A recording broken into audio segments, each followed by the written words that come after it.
About 10 years ago or so, I'd accomplished a lot, like many of you in this room. When I was looking down the list of who had registered, you were an astonishing group of people. Humanity is just so blessed to have you out there working in this area on these important things. Of course, there's a lot of things we could be trying to do, right? We could be trying to cure cancer. We could be trying to do just all sorts of things. But human well-being and really engineering human well-being is one of those things that has this undeniable impact on the human race and is so critical. And you're all so amazing at it. 10 years ago, I was very much, an accomplished person. I'd done a lot of stuff. Like a lot of you, I was one of those people that you never really tell everybody everything that you did because they never believe you. Right? So you edit your resume down and you give certain versions of it to certain people. And, all of that stuff that I know everybody, most of the people in this room can probably sympathize with, right? But one thing that I wasn't was really happy.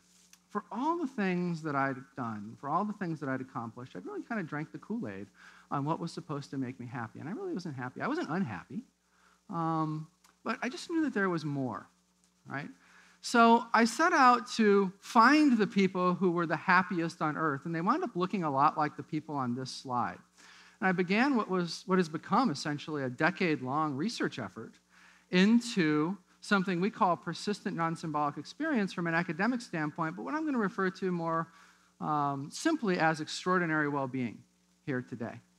So a lot of these people were extremely generous. They gave us their time. We did a lot of research on them, just a wide variety of cognitive neuroscience research essentially on them. And something very, very interesting happened early on in this research, and that is that people stopped looking like this that we were doing the research on, and they started looking like this. It began to become clear that we'd inherited these ideas about what extraordinary well-being was from religion because religion had been the lens and sort of the cultural carrier across the rise and fall of civilizations over time. And so when I went out to study extraordinary well-being, when I was trying to figure out how to do it with academic rigor and make sure that the data would be accepted and all of that, I found the people who were validated by their communities as having it. And that excluded the really quite large number of people in the mainstream population that also had it, but that didn't identify with it in the same way.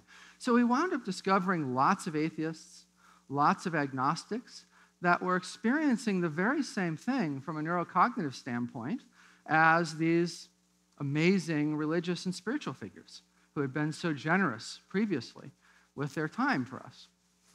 So I want us all to kind of take a step back.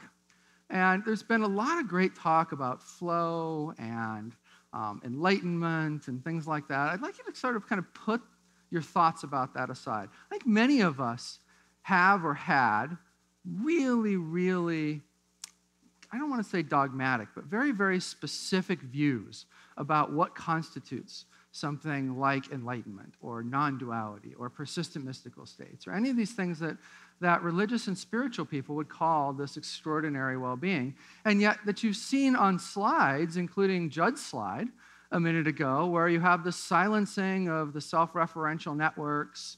You just have all of these profound changes that occur. I just want you to, if you can, just give me a blank mind for just a minute about this while we talk about what we learned. So if you think back to 600,000 years ago, 1 million years ago, which is essentially the genes that are governing your current nervous system, life was really, really different, right? You weren't at the top of the food chain. You were, depending on where you lived, you're going to have feast and famine years, or maybe you just had famine years. If you were especially unlucky, maybe you lived in a place where you kind of had to walk to the next berry bush, and you were always worried about whether or not you're going to starve on the way. At a very least, you have what's on the screen now, right, which is that you were nowhere near the top of the food chain. There was all kinds of stuff out there that could kill you, and you were worried about it in every minute. If you've ever sort of fed a crumb to a bird and you've watched it, land near your table or something, you throw it some crumbs, what does it do? It pecks, And then it immediately starts looking around for what might try to kill it, right? And then it pecks again, and it does that same thing again. It just kind of repeats that process. We're really not fundamentally that different from that. And it's because our nervous systems are really still wired. Genetic propagation takes a long time. And so our nervous systems are really still wired for a really long time ago when we were absolutely not the top of the food chain and where we could very easily starve. Well, if you come forward to, say, 12 to 10,000 years ago, you have the first significant farming starting to occur. If you come forward another 6,000 or so years, you have city-states starting to rise. And now you have this balance shifting. People don't necessarily, if you're in the right area at least, you don't have to worry so much about starving. Now you really are getting close to the top of the food chain. Technologies and stuff have really begun to evolve. It's a very different experience. Now bring yourself to Palo Alto today, right? This is one of the richest zip codes in one of the richest countries, the richest country really, in the world. Is anybody in here worried about starving? Right? Yet we have this scarcity mentality. We accumulate all this stuff kind of nonstop, right? Because that starvation thing is still in there. It's just mapped over into new things. Now we need to collect gadgets, or we need to collect, other stuff, essentially. Is anybody in here worried about dying from a predator? Aside from Kartik? We're learning a lot about you today. I doubt it, right? I'm not. And I've got the lights on me and stuff. So if I'm not worried about it right now, right, this is where they would come at, right? So if I'm not worried about it right now, I doubt that you're worried about it. So why is it that when you go to work and your boss says, "Oh, I am so unhappy with your performance," this is just completely unacceptable? Why does it feel like a tiger's running at you? Why does it feel like he or she has just pulled a gun out of their desk and is starting to wave it at you, right? Why do you have that response? Because you basically have this old wiring in your nervous system, and now there aren't tigers running at us, so we still have that same mechanism of the bird pecking the food, then looking around nervously for what's going to get us. It's mapping the modern stuff into it. Well, there's some good news there, right? And that is that you don't have to have this underlying sense of dis-ease. You don't have to have this underlying sense that there's more. If only I could get more. If only I could accumulate more. So what we've learned is that this is really completely optional. And a tiny percent of the population have had a fundamental change in their nervous system that no longer produces that effect. That's a profound change, and it's a change that basically brings you to a sense of fundamental and very deep safety in any given moment, right? And if you think about it, this is not something woo-woo, right? This is not something mystical. This is not something that we necessarily have to build religious doctrine or dogma or spiritual stuff around or whatever else. This is simply what's true right now in Palo Alto. You don't have a reason to have that underlying agitation. You don't have a reason to have that underlying fear, that underlying sense that things aren't quite right, and if only you could figure out what it is, that underlying sense that you're constantly looking for more. You don't need that. You're fundamentally safe. If anything, it's not that you're worried about starving, it's that you're trying to resist the goodies, right, that are being set out there. Probably most of the people in this room are trying to lose weight, not try to figure out how to get more calories in, right? So this fundamental shift that can occur in our nervous system is a very, very powerful one. We've been experimenting with this for a couple of years now with a protocol that actually seems to produce this shift in people.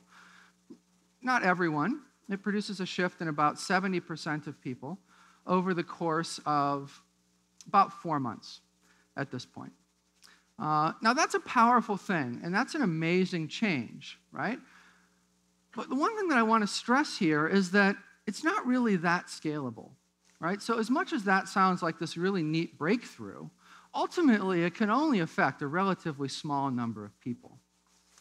But I want to draw a couple of points from it. So there's a couple of things on this slide. There's 2 columns of numbers. The first column of numbers are, basically the 27% of people who didn't report a transition to extraordinary well-being in the program. And this is just some of the academic measures. We collect a lot of academic measures. We basically drive people crazy with the number of academic measures that we collect. It's like 3 hours of stuff that you have to go through in the beginning, in the middle, and the end. We get a lot of email about that. But this data is really important. So that first column, even if you failed at the program, right? Even if you failed to get across the line into extraordinary well-being, these techniques work really, really well to just make you a much, much happier person than you ever were previously. But the key to this slide is actually the second column. The only reason the first column is up here so that I can show you the second column.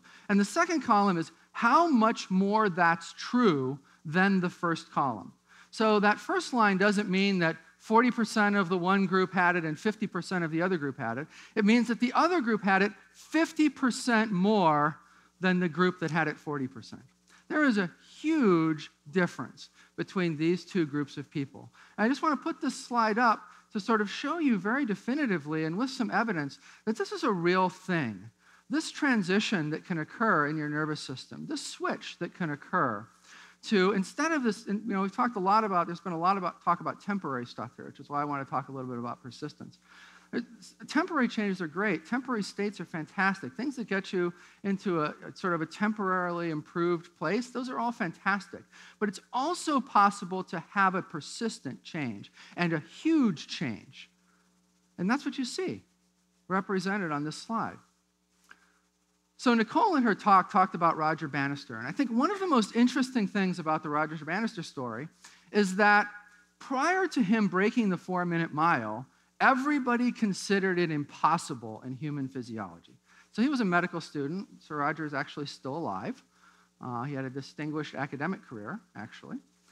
After he broke the 4-minute mile, nobody really thinks about what he did after that. And incidentally, he says that breaking the 4-minute mile was nowhere near the most significant thing that he did in his life, even though it's like the picture that everybody shows in a talk.